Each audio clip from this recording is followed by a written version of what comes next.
Hello everyone, I80386SX, and as of today, October 30th, 2021, you get to hear me say that for a year now. So, for those that have subscribed to this channel, especially in the last year, thank you from the bottom of my heart. I appreciate you guys coming up and keeping up on stuff, and even if I helped you with one little thing, it is all worth it. So, again, thank you very much from the bottom of my heart, and I hope to have many more repairs. And today, we're going to go look at the bread and butter of this channel. The Compaq LTE Lite series is going to be, once again, featured in this channel. One of the issues with retro PCs, especially these Compaqs, is trying to get them restored to a point where they're anywhere near usable. Almost every floppy drive, especially on these guys, is dead. If you can find that magic fabric rubber belts, or if you get some kind of traditional rubber belt to work with it, fantastic. If you find those fabric rubber belts, please put out a world search for me. Find me. Fly out a private jet. Go get me some fabric rubber belts, please. Okay, so enough of the joking here. So, we're going to try something, because the Compaq LTE Lites and other Compaqs, they don't like to be cloned from things like USB external drives, if they work. I have an Easy Gig device which plugs into a PCMCIA slot. I tried that. That didn't work. I should say I had mixed results with that. I tried it with a Contura 400 series, and I was able to get that machine to boot from a CF card made through VMware Workstation. A lot of your standard computers could do that, where you hook up a CF card to VirtualBox, you map it as a raw device or VMware Workstation, and yeah, that's one very good way to get around it. Not these. You don't dare use a CF card in them, and for whatever reason, I can't get them. I can work with the drive perfectly, like on something like an Easy Gig, or even putting in this desktop PC, which is behind me. But for whatever reason, just had some horrible time getting the drives to detect on here. But I have a couple tricks up my sleeve. I do have a standard computer behind me, and I've tried some setting the parameters of the drive manually according to what's on the label of the drive. Most of these things come with Seagates, so their specs are right on the front and it's real easy to do. If you have a Connor, well, you have to go on the internet and hope that you find the specs. So, without any further delay, let's begin, and let's hope for the best. And here we are back at the old work table that you have seen over the past year. This project originally started as some boredom for when the extended shutdowns happened. The company I work for basically told us, you're being paid to stay home. That everything closed. Now, maybe not so much in October, but with a lot of things shut down, and we were told, don't go anywhere you don't have to go, you can't take another job, or you will resign your job at the company, yada yada yada. So, I jumped in on that whole bandwagon of what everyone else was doing. Let's find the retro machines, and let's buy a bunch of retro machines, and let's go back to our childhood. Lucky for me, I got a head start in 2005. My first LTE Lite was purchased in 2005, and my quest to complete the bingo card, as a retro tech term there, was underway. And I completed that bingo card in 2017, I want to believe it was. I don't remember the exact year, but I believe it was 2017. And oddly enough, it was in a bike shop in Milwaukee. That's a 3-hour drive for me. So it was one of the closest computers to me, at least in terms of how far I had to travel to get in my hands. So that's a little history lesson. So first, I am going to use this half Pentium 1 computer system. It is, I don't know what happened to the plastics that were in front of it. I hope someday that they are recovered. Hopefully I left them at my parents' house and they did clean out stuff and they want to bring it over. So maybe the front of this machine is there. I hope. If not, that's okay. And then we have the guts of this machine, and in true microcomputer fashion, it has a Western Digital built into it, and I am using an IDE 3.5 to 2.5 converter to use this drive.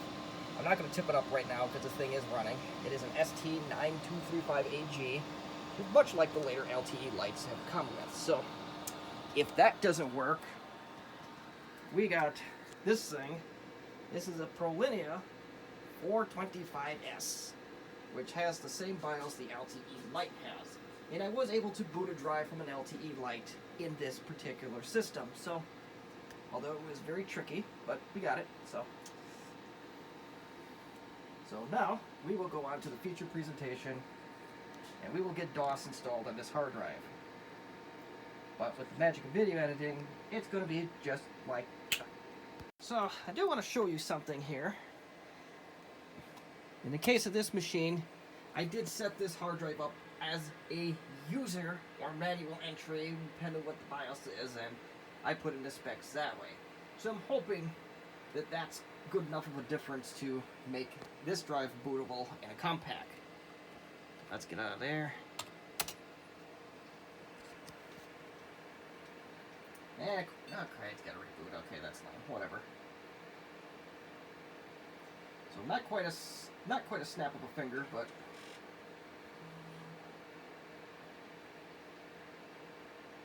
come on.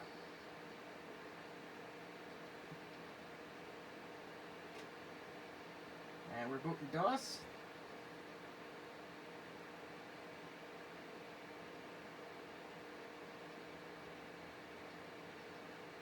And off to the races so far.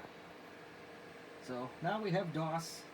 I'm not going to put anything on this hard drive, not Windows or anything, but if you have a system, proprietary system, especially like an LTE type thing, then you will want to put on any Compaq utilities, like the power stuff would be a good idea to put on.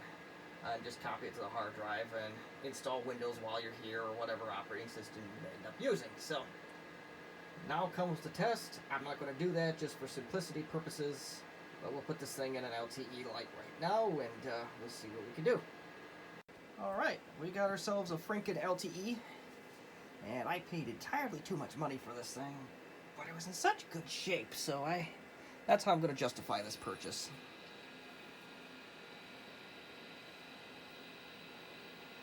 Now let's see what we can do. And there is something that has come to my attention, or something I overlooked, that I will tell you about in a minute here.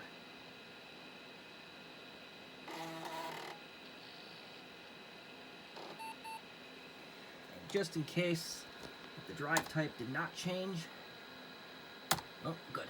So this does detect the right configuration, and we'll go to fixed disk drives. And, oh, okay. So this detects the drive a little bit differently, so we may have an interesting conundrum on our hands. And I figured there was something a little bit different with the way Compaq was doing this. So originally the cylinders on the drive itself said 985, not 983. The other two numbers are correct. Let's see if that plays into our favor or against our favor.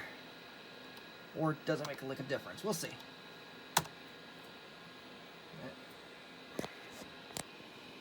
This computer has been a pain in my neck since it got here. I tell you, and I will not be surprised if it continues to be a pain in my neck.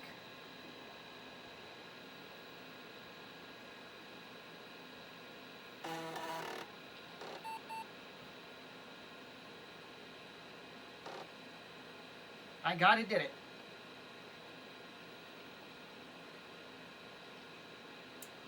There it is. That was easier than I anticipated it being. With the magic of video editing, let me take care of that glare. So, there it is. And so now, you could take this hard drive out of the machine make a copy of it with some kind of imaging software. That's what I'm going to try and use Ghost at some point here, and we'll see if we can make a copy of this drive and slap it in this machine.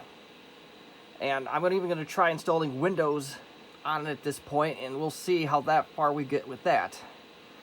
But if this does consistently work, then all sorts of doors are going to open, at least for data transfer on these things. And you could inject serial copying drivers and modem drivers and all sorts of other ways to keep your retro PCs going and copying data to them, despite the notable handicap of this being a paperweight.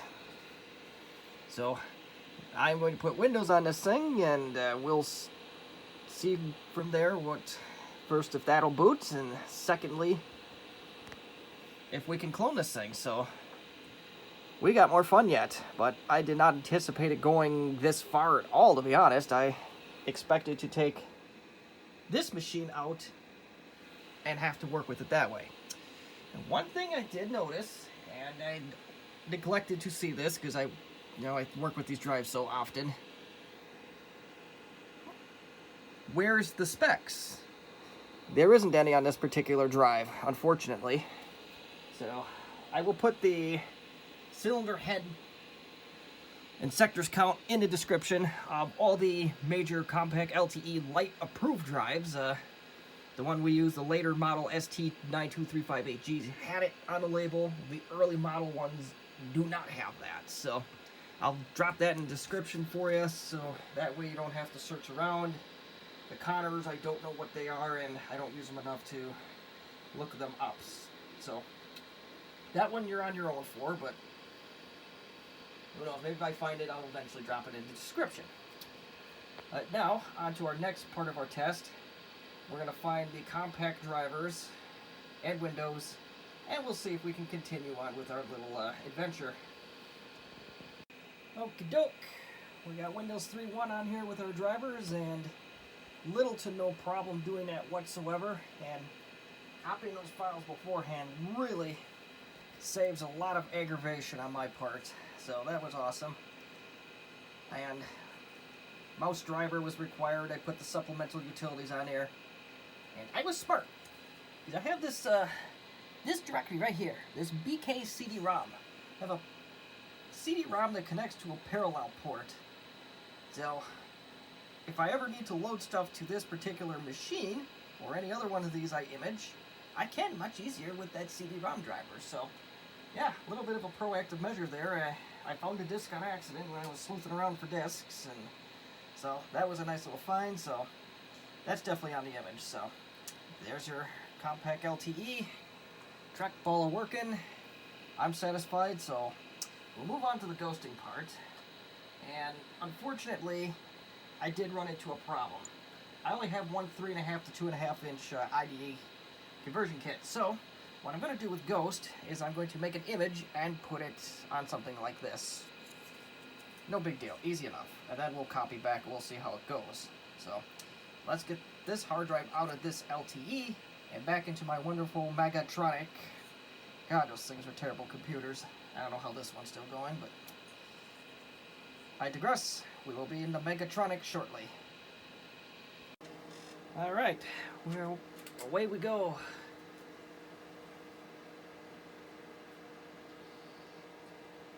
You heard the wonderful little spin-up noise of the Seagate, so we know we're detected.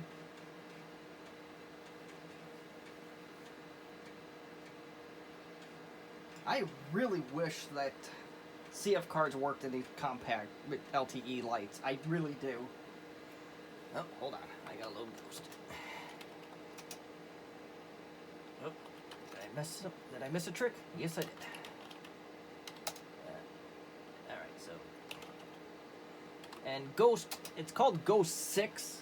So it's either Symantec Ghost 6 or Norton 2001. The nice thing about this is that it will, this version of Ghost, if you have a Compaq LTE Lite with a working disk drive, this version will even work on a 386 based system. If you try to go 2003, or anything newer than this particular version, it just won't load. So 4 megs of RAM, 386 on Norton Ghost 2001 and Semantic 06. You're off to the races.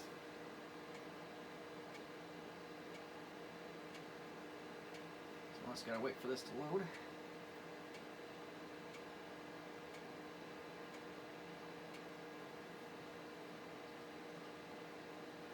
Alright, so, and I believe this is on archive.org somewhere if you really want to get this particular version. And we're going to make 2 image. And we're going to select the local source drive, and everything is correct.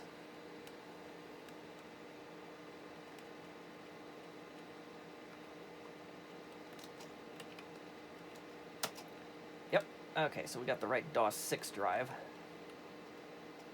So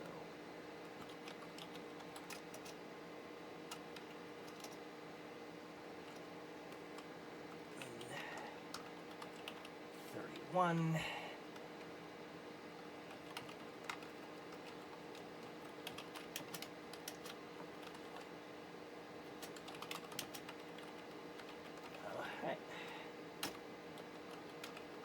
If we want to get technical, and I'll press to save, and I'm not going to compress the image. And we'll see how long this takes. If this is just a few second operation, then we'll go ahead and keep this running. Otherwise, we will do video editing, which no big deal. One of the small joys of this channel is we are a little bit of a low budget operation, so in theory this should be add some authenticity to things, if anything. But it looks like that this is going to be a 2-minute operation, so we'll see how this goes.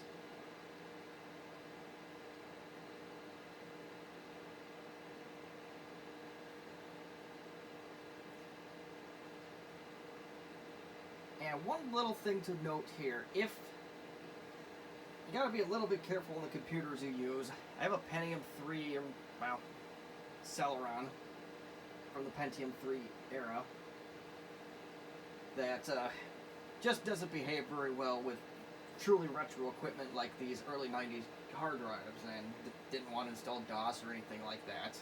That was the first computer I actually tried to use before switching over to the Megatronic. And another word to note, if you're using a Compaq, particularly a 486 or a 386, you do have the limitation of 1 IDE port. So it may get a little hairy trying to work and clone drives and whatnot, so that's just something to caution with. And yeah, so the ProLinea 425S came with a very small IDE ribbon cable. I think it was only a single ribbon cable, so you'll have to go source one out, and good luck trying to fit it in its tight little area. The Pentium 1 Compaqs don't have that problem.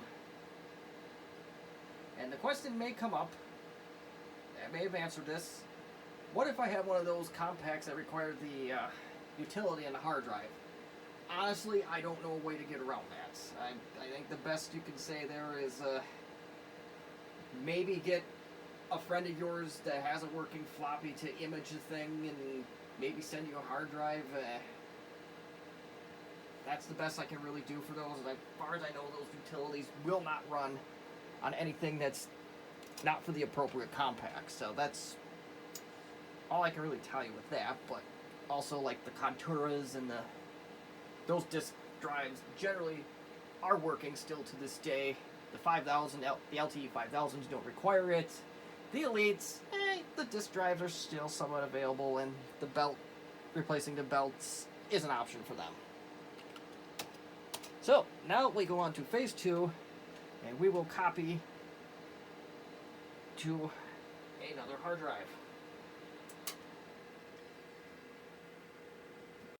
Just to make sure there are no tricks here, and, well, technically it could be a trick if you really wanted to, but the drive on the right is the original Compaq ST92358G. The one on the left is an ST92358A. This is the guy I'm going to use. So, I don't know if you can see this, but I am going to put that drive on the desk. And we'll zoom in. And you can see it has the Compaq sticker on it. So, when we go to boot this thing up, we'll show you the drive to make sure there are minimal tricks, and then we'll go from there. So, let's restore this guy, and we'll get this plugged in. Actually, I suppose I could leave the camera running.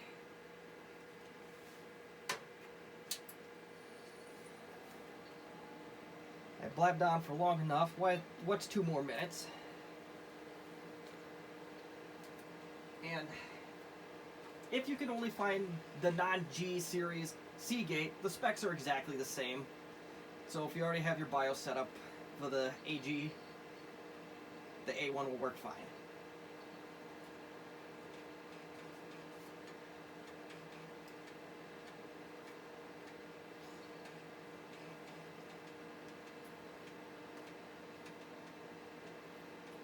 And machine even knew to go into mode 0, so that was nice. Okay, so we got a CD Ghost 6/Ghost, I believe.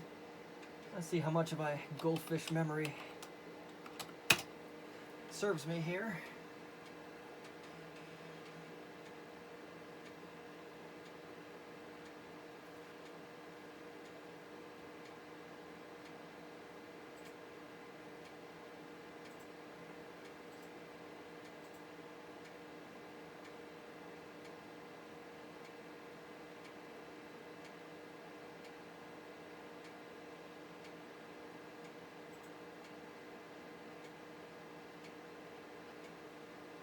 It seems like it's taking longer this time around, but you know, who knows? Maybe it's a figment of my imagination. Oh, there we go. No problem so far. Okay, so we are going to go from image this time.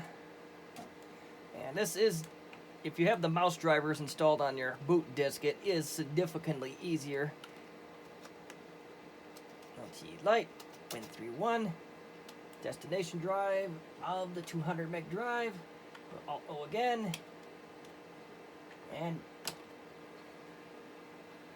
let's see how this one fares out. And it's 26 megs of data. And it looks like this one is going to be considerably faster. Maybe. It's going alright, I guess.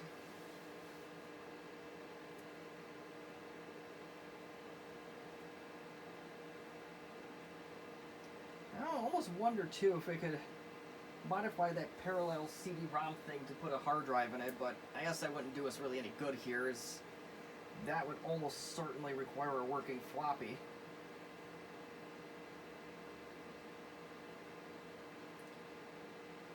And this one actually says it's going to take longer to do what it needs to do, which it's a little bit weird, but you know, stranger things have happened.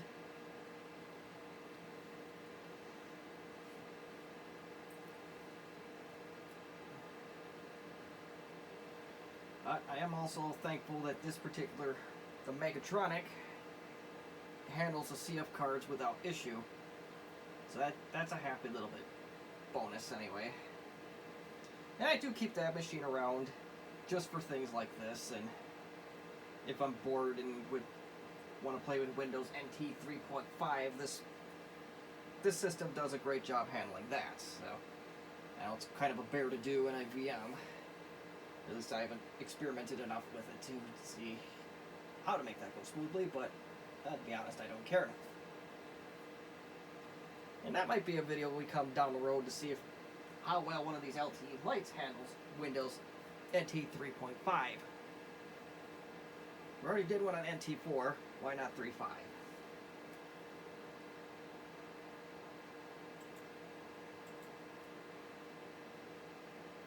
So we are almost done here. We're down into single digits or megabytes remaining, so that's not bad at all.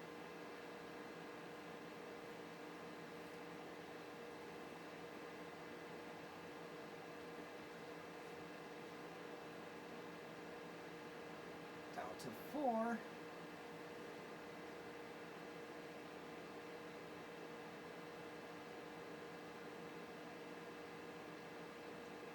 Here comes 2.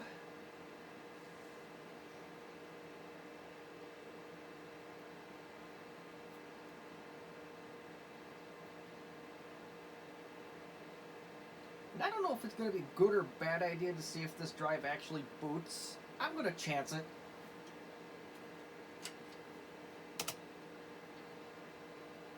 I'm not going to boot into Windows or anything because that could cause some negative effects on our system here, our hard drive, so I don't want to do that.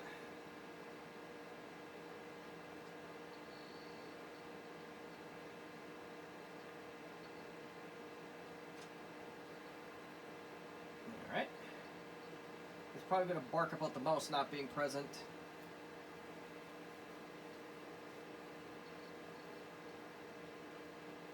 Yeah, searching for a mouse. Nope. Okay, so reboot.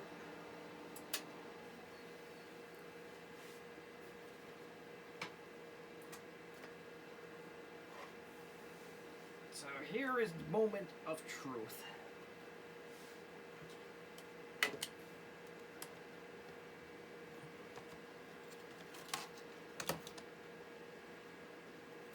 And this part is unedited for your viewing pleasure or displeasure, whatever the case might be. And Compaq actually did something kind of smart here. It's low-key smart. If you're taking one of these apart and you're kind of a newbie, if you have the Compaq label already, keep it on there. That'll tell you what direction to put the drive in. That should be flush with this, with the PCB and the IDE controller. If there's not one on there, put a small one on there. That's one less thing to worry about, one less disorientation, if you will, to installing a drive into one of these machines. Alright, so we have Franken Compaq ready to rock and or roll.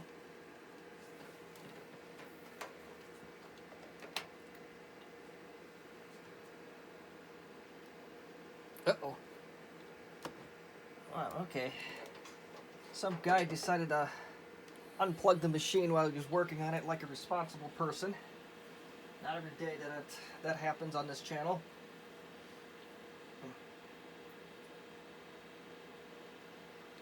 I'm going to take a pit stop into the BIOS.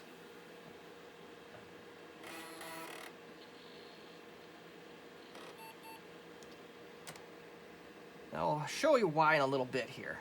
Okay, so it's type 16. So I want to keep that in mind. We won't change anything. Just for future reference, I'm going to take a picture of this. That'll be something I'll eventually add to the description of the final product. And last but not least, I think it's type 51. Type 50. I was wrong. That's alright. Stuff happens. This one is valuable if you have the ST9144A drives. Now sometimes the system may detect it as type 51 if you have the later 200 meg Seagate drives, but generally speaking it should be type 16 as indicated here. We're going to put that there so we make sure that is still the right disk, but regardless you should research what's what.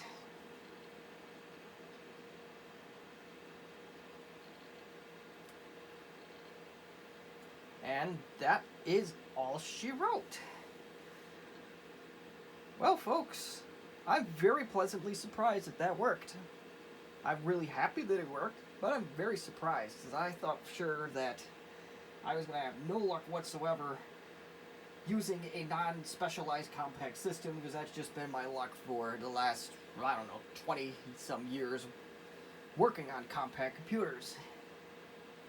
Was going to use my very first, my Compaq ProLinea 575E for this exercise, but I really wanted to try it with something white box before I dug one of them out.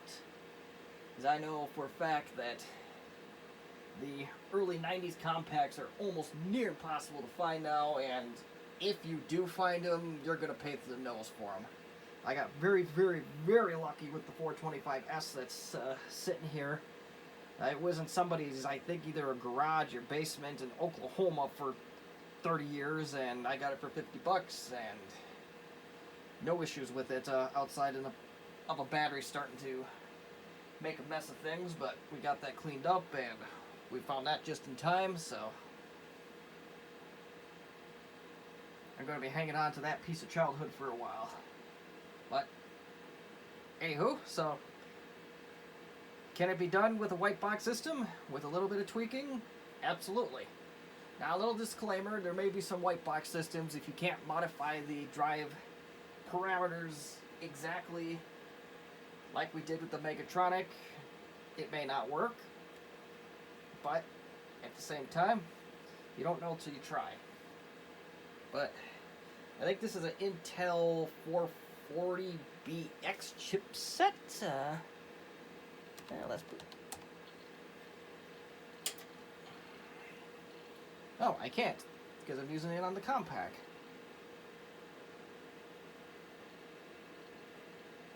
And I am also very happy that hard drive, the original drive that came with this, it came with a DOS installation, it just wouldn't boot, and everything I tried to get it to boot, or just didn't work. I tried the Easy Gig, and that just froze it up, but I zeroed out the drive, and it was fine, so I'm happy about that. So yeah, this is an Intel 430VX chipset, so that chipset will allow you to manually edit the parameters of a drive. So, alright, so that's pretty much it. When I find things, I will put them in the description. Like if I do find for sure what the drive parameters are for the ST9144A or 45AG, or even the counter parameters. I know I said I don't feel like looking it up, but you know, I probably will look that up and put that in the description. Not going to go down the rabbit hole of every drive in existence, because these Compaqs only take select drives anyway, so I'm going to focus on the ones that came with these machines, and maybe drives that I know 100% certain work with these machines. So that's all I can really tell you about that. So, with that in mind, if you have any questions, comments, or constructive commentary, you may put it in the comment section. If there's an even better way to rebuild one of these things, we'd love to hear about it. Anything that's easier for our retro community is critical these days. And that was the 1-year anniversary of doing retro PCs. And I was bored. It was paid to sit at home, and wanted to help some people and show off my collection. So thank you for those that stuck around for the year, or came around in the last year, or if you were subscribed before October 30th, 2020, and wanted to enjoy a red-green Handyman's Corner and just hung around the whole time. Well, cool. Thank you for hanging around. There's going to be a lot more of these videos when I get time, so I hope to keep pushing for more subscribers, so always subscribe if you haven't already.